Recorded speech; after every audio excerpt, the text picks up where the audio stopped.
CCTV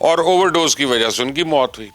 اب دونوں میں کون سچا ہے اور کون جھوٹا ہے یہ فیصلہ تو پوسٹ مارٹم رپورٹ اور تفتیش مکمل ہونے کے بعد سامنے آئے گا. لیکن سوال یہ ہے کہ پولیس ہی اس واقعے کی تفتیش کرے گی تو اس پہ اعتبار کون کرے گا؟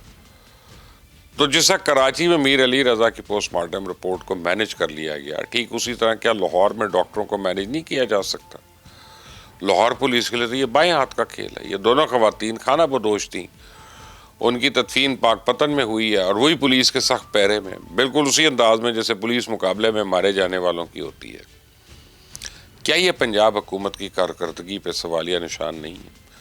کیا پنجاب حکومت اس بات کی انکوائری کروائے گی کہ ان خواتین پہ تھانے میں تشدد ہوا یا نہیں ہوا؟ کیا آئی جی پنجاب اس بات کو یقینی بنائیں گے کہ تفتیشی عمل کسی دباؤ کا شکار نہ ہو؟ لاہور پولیس پہ دوسرا الزام تو اس سے بھی زیادہ خطرناک ہے. 2 اگست کو تھانہ غازی آباد میں ایک اے ایس آئی نے بازار میں ایک عام لڑکی کو پکڑا، اس کو تھانے لے گیا. لڑکی جب واپس گھر پہنچی تو اس نے گھر والوں کو بتایا کہ فلاں اے ایس آئی نے اس کے ساتھ زیادتی کی ہے. بات جو ہی میڈیا میں آئی فوراً ایکشن ہوا، ایس ایچ او سمیت 78 پولیس والوں کو معطل کر دیا گیا. جس اے ایس آئی پہ الزام ہے کہ وہ اس وقت جوڈیشل ریمانڈ پر ہے اور اس کا دعویٰ ہے کہ وہ لڑکی بھیک مانگتی تھی اور اسے سمجھانے کے لیے تھانے لایا تھا تاکہ اس کام سے باز آ جائے. لیکن لاہور پولیس کے ایس ایس پی نوید قریشی خود اعتراف کر چکے خاتون کو محض الزام پہ تھانے لے کر آنا ایس او پیز کی خلاف ورزی ہے. تو اب میڈیکل رپورٹ میں تو اس لڑکی کے ساتھ زیادتی ثابت نہیں ہو رہی ہے، لیکن اس میڈیکل رپورٹ پہ اعتبار کون کرے گا؟ کل کو یہ لڑکی اور اس کے لواحقین خود پریس کانفرنس کر دیں گے کہ انہوں نے پولیس والوں پہ غلط الزام عائد کیا. لوگ تب بھی ان کی بات پہ یقین نہیں کریں گے. کیوں؟ کیونکہ ہمارے ملک میں ہماری پولیس کا امیج ہی ایسا ہے. عام آدمی کو اپنی پولیس پر کسی قسم کا کوئی اعتماد نہیں رہا. پولیس کسی بھی صوبے کی ہو، سب کے کام کرنے سوچنے کا انداز ایک سا ہے. ڈرانے دھمکانے جائز ناجائز دباؤ ڈالنے کے حربے بھی یکساں ہیں. بیٹی بھائیوں کو بچانے کی بھی جو پھرتیاں پنجاب پولیس دکھاتی ہے ویسے ہی پھرتیاں سندھ پولیس اور کے پی کے پولیس بھی دکھاتی ہے. عام آدمی پولیس پہ اعتماد کیوں نہ کرے؟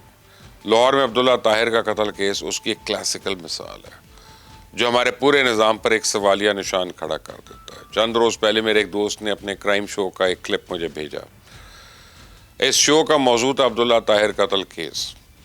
میزبان نے اپنے اس شو میں حاجی زمان بٹ نامی ایک شخص کو وائس نوٹ چلایا اور اس وائس نوٹ میں حاجی زمان بٹ اور اس کے ترجمان نے 2 باتیں کی. پہلی بات تو یہ تھی کہ انہوں نے عبداللہ طاہر کے قتل کی ذمہ داری قبول کی. دوسری بات انہوں نے یہ بتائی کہ عبداللہ طاہر نے اس کے 2 بھتیجوں خواجہ عدنان اور خواجہ صہیب بلال کو سی سی ڈی کے ذریعے پولیس مقابلے میں مروایا اور انہوں نے شوٹر بھیج کر اس کا بدلہ لیا. اور حاجی زمان بٹ کا یہ بھی دعویٰ ہے کہ لڑائی ریت کے ٹھیکے پہ ہوئی. حاجی زمان بٹ نے اس شو میں 24 کروڑ کی وہ رسیدیں بھی دکھائیں جو اس نے ریت کے ٹھیکے کی مد میں گورنمنٹ کے خزانے میں جمع کرائیں. اور اس کا الزام تھا کہ عبداللہ طاہر نے اپنے اثر رسوخ کی بدولت آج اس کے ریت کا ٹھیکہ نہ جانے دیا. بعد میں اس کے 2 بھتیجوں کو سی سی ڈی کے ہاتھوں پولیس مقابلے میں مروا دیا. تو عدنان کا انکاؤنٹر اور اکاڑا میں صہیب کا انکاؤنٹر لاہور میں ہوا. دونوں کی ایف آئی آرز میں وہی روایتی الزامات ہے کہ ناکے پہ رکنے کا اشارہ کیا لیکن ملزمان نے آگے سے فائرنگ کر دی. میں نے جب یہ آڈیو نوٹ سنا تو یقین مانے میں تو سر پکڑ کے بیٹھ گیا کہ ہمارا پورا میڈیا دونوں خاندانوں کے ماضی اور حال کو لمحہ رپورٹ کر رہا ہے. عبداللہ طاہر قتل کیس کی تفتیش کہاں تک پہنچی یہ بھی روزانہ کی بنیاد پہ بتا رہے ہیں. تو مجھے نہیں پتا اس سٹوری میں کون ہیرو ہے اور کون ویلن، مجھے یہ بھی جاننے کی ضرورت نہیں. لیکن اگر کوئی شخص سی سی ڈی کی ساکھ پہ کوئی سوال اٹھائے گا تو پھر تو ہمارا پریشان ہونا لازمی ہے. سی سی ڈی بنائی اس لیے گئی تھی کہ وہ عام پولیس کی طرح کوئی پریشر نہیں لے گی اور جرائم کی روک تھام کرے گی. لیکن اگر کسی نے سی سی ڈی کی ساکھ پہ سوالیہ نشان لگا دیا تو اس پہ تحقیق تو ہونی پڑے گی. آئی جی پنجاب کو نوٹس لینا چاہیے. سی سی ڈی اکاڑا اور نارووال کے متعلقہ اہلکاروں کو بلا کر پوچھنا تو چاہیے کہ زمان بٹ کے الزامات میں کوئی صداقت ہے یا نہیں. کیا واقعی صہیب اور عدنان کا انکاؤنٹر عبداللہ طاہر نے مینیج کیا؟ اور یہ تفتیش کا رخ موڑنے کی ایک دوسری کوشش ہے. تو میں نے سوشل میڈیا پہ عبداللہ طاہر کی بیٹی اور والدہ کے آنسو دیکھے. میں نے سوشل میڈیا پہ عدنان اور صہیب کے والدین کی آہوبکا بھی سنی ہے. دونوں کم صدا، دونوں انصاف مانگ رہے ہیں اور عبداللہ طاہر کے لیے جس نے شوٹرز بھجوائی اس نے اس کا باقاعدہ اعتراف کر لیا. لیکن عدنان اور صہیب کو کس جرم میں سزا ملی اس کے لواحقین آج بھی انصاف کی راہ دیکھ رہے ہیں. آپ کے پاس اگر ان کیسز کے بارے میں کوئی اطلاع ہے تو مجھے ضرور بتائیے گا، پھر اس کو آگے لے کے چلتے ہیں. اگر پولیس ہی تفتیش کرتی تو عوام تفتیش کر لے. کامنٹس میں مجھے اپنی رائے دیجیے گا، کوئی ایویڈنس ہو تو شیئر کریے گا. اس چینل کو سبسکرائب کریں، بیل آئیکن کو پریس کریں. اللہ حافظ.